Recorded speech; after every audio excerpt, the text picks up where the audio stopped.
अस्सलाम वालेकुम प्यारे नाजरीन, सिराज टीवी में खुश आमदीद। प्यारे नाजरीन, क्या आप जानते हैं कि हमारे प्यारे नबी पाक सल्लल्लाहु अलैहि वसल्लम के रोज़ा अक़दस की छत पर एक गुबार सा नज़र आता है जो कि कीड़ की तरह लगते हैं।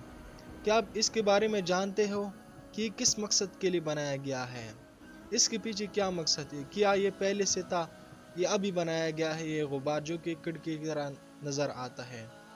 प्यारे नाजरीन, हमारे प्यारे नबी पाक सल्लल्लाहु अलैहि वसल्लम की वसाल के बाद मदीना में कहत आया तो सहाबा बहुत ज़्यादा परेशान थे।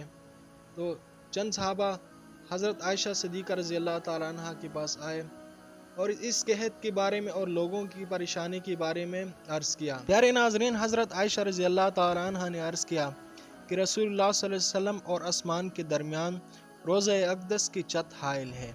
आप ऐसा करो कि इसमें एक सुराख बना दो।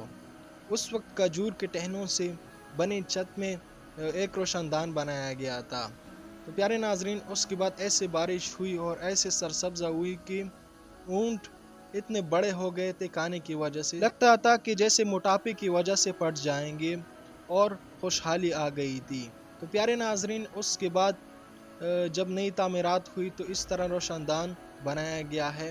यानी ये वही रोशनदान है जो हज़रत आयशा सिद्दीक़ा रज़ी अल्लाह ताला अन्हा ने सहाबा से कहा था। तो उसके बाद सल्तनत उस्मानिया ने इसे खूबसूरत तरह तामीर किया रोज़े अक़दस को, जिस तरह आज रसूलुल्लाह सल्लल्लाहु अलैहि वसल्लम के रोज़े अक़दस नज़र आ रहा है। और प्यारे नाजरीन, ये वही रोशनदान है। तो आप लोग इस बारे में क्या राय रखते हो कमेंट सेक्शन में ज़रूर बताना।